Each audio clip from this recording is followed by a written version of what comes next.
What's going on, y'all? It's your boy Stan from Drexel Hill back again with another video. We got a lot to get into right now, man. We got the Sixers coming off a huge road win last night against Houston without the big fella, by the way, as well as a big-time trade that might have messed up what the Sixers wanted to do, at least put a dent in some of their plans. So let's get into that right now. So we'll start off with the big-time news, man. Big-time trade. Woj just dropped it earlier today. The Toronto Raptors are trading OG Anunoby. Yes, OG Anunoby, the one that I've been, asking for the Sixers. But he's going to New York, man. He's going to those damn Knicks. So they're acquiring OG Anunoby, giving up Emmanuel Quickley, RJ Barrett, and I think a future second or something like that. And you got to tip your cap to him because the Sixers really didn't have anything to offer outside of some of those picks to acquire OG Anunoby. And it sucks because I feel like he would have been perfect for us. He would have fit exactly what we wanted. Size at that wing position, athleticism, can shoot, incredible elite defensive player that you could have stuck on Jason Tatum, Damian Lillard, Jaylen Brown, Giannis, Jimmy Butler. He would have fit perfectly. But now he's going to the Big Apple, and we get to see him some more times. We get to see him, we haven't even played the Knicks yet, so we still got to see him 4 more times after the 2 times we've already seen him in Toronto. So there is that. That kind of puts a dent in what I was talking about in my last video. I really wanted to go for OG. This probably means he's probably going to re-sign in New York. Big time market. He's going to have a bigger role. He's going to be a third option, but still kind of a bigger role because we're going to know it's going to be Brunson, Randall, and him as their kind of big three, if you want to put it that way. And the chances of the Sixers getting him this offseason are probably a lot slimmer now than they were before he got traded. You still got the Nick Nurse connection, and depending on what the Sixers do, you never really know. You never really can tell, but if history tells you anything, guys don't typically leave, especially when their current situation can pay them more. So we shall see. But right now, you can take OG Anunoby off your trading board. Now, given all that, that doesn't mean the Sixers don't have any other moves they can make. Obviously, the rumors about Zach LaVine are still there. Lauri Markkanen is still there. Alex Caruso, some of these other guys that, available. Pascal Siakam, he might be even more available now that OG just got moved. So we'll see how that goes. But, those other guys, they can fit with the Sixers. They really can in different ways. But I thought OG was a perfect fit because he did exactly what you needed as far as the defense and the shooting goes. But he didn't necessarily need the ball in his hands. Where some of these other guys, they are either just scorers or they need the ball in their hands more. So we'll see. We shall see what the next moves are. The Sixers obviously have a lot to do. January 1st is where some of these other guys that they acquired in the James Harden trade can be added to trades and to be moved. And then a guy like Paul Reed, which I don't think they'll move him. I doubt that. I could be wrong, but I doubt it.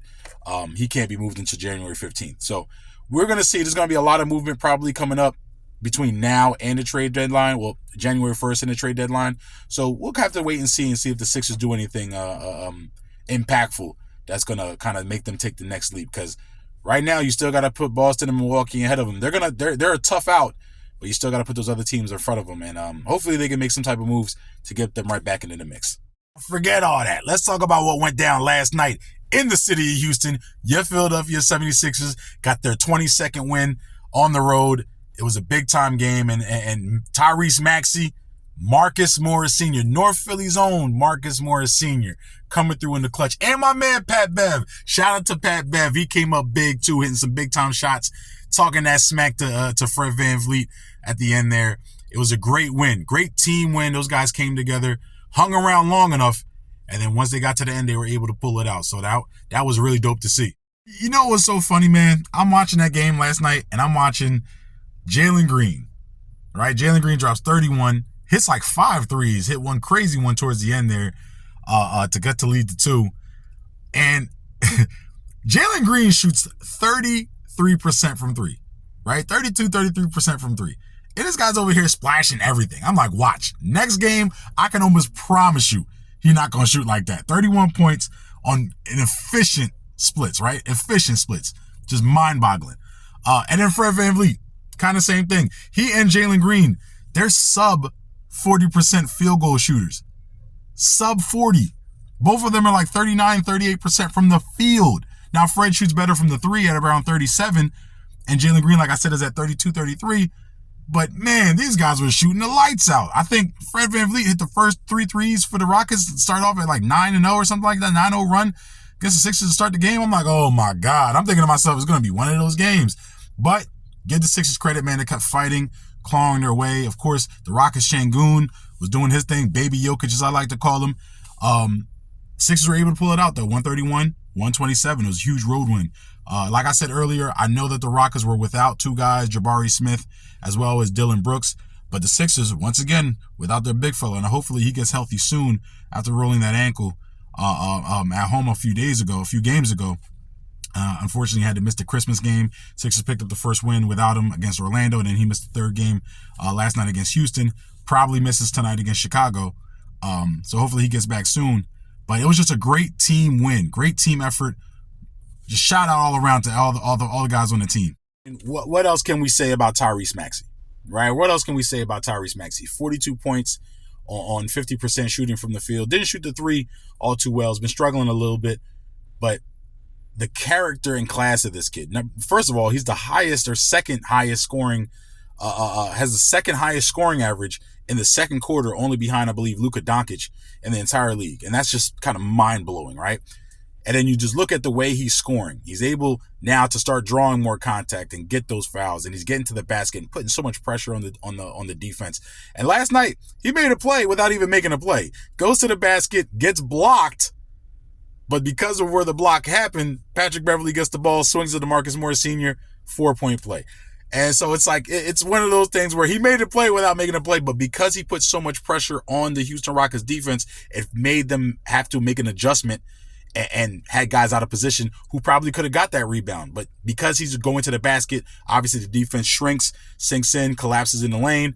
Now your offensive players are able to retain the possession, get an offensive rebound, kick it out. And you know, in basketball, when you have those broken plays, offensive rebounds typically lead to a bucket because you're out of sorts as a defense and out of place. And that's exactly what happened. Patrick Beverley gets the rebound, kicks it to Marcus Morris Sr., shoots the three. Fred VanVleet fouls him. Boom. Makes it. And I think he missed a free throw, but you get what I'm talking about. All that being said, man, just a fantastic win. You love to see the grit from the team. Kelly Oubre, 13 points. Paul Reed and Mo Bamba kind of struggled. They were struggling a little bit with Şengün. You got to give a lot of credit to the Houston Rockets. They got some really good pieces. And Udoka, who, in my opinion, shouldn't have been let go from Boston, but that's a whole nother conversation. You can tell he's having a very huge impact and imprint on this team, on this young group. And these guys are growing, man. They're growing pretty fast, and you got to love the way that they're playing. That guy Şengün, that guy's a problem.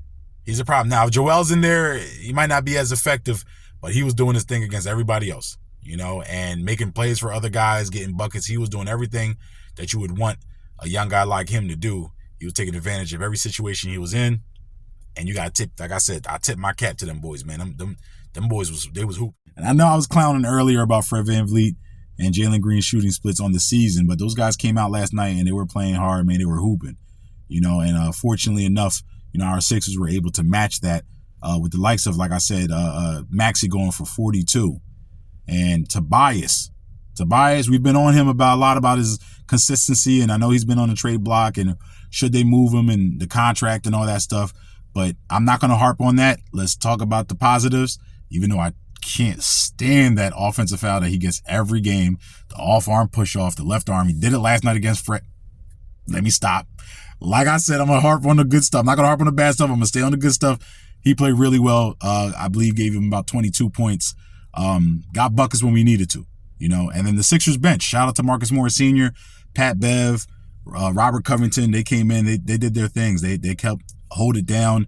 You saw the veteran leadership. You saw, you know, the what's the word I'm looking for here? You saw their value. You know, when the Harden trade happened, we were like, oh, we're not even getting Terrence Mann. What are we getting? Norman Powell. We're just getting a bunch of old washed guys. You see the value and you see the mix and you see how Nick Nurse has these guys in positions to be successful. So you got to love what you're seeing. Big time game tonight against Chicago. Lost a tough one earlier to them this year. Hopefully they can bounce back. They got a home and home. Hopefully the big fella's back on Tuesday for that second half of that the home and home against Chicago. And see if they can't get a nice little run. get a nice little run. The more wins you can stack up, the better you'll be going forward. Anyway, that's going to do it, y'all. Again, thanks for joining me, Stan from Drexel Hill. Make sure y'all look out for the next episode, the next video that'll drop. Obviously, anything that comes out, any breaking news, I'll try to have something up as soon as possible just to relay that message if you haven't seen it already yourself, or if you just want to come stop by, show love. I always appreciate that. Anyway, again, Mr. Sixer himself, Stan from Drexel Hill. I'ma holla at y'all. Y'all be safe out here. Peace.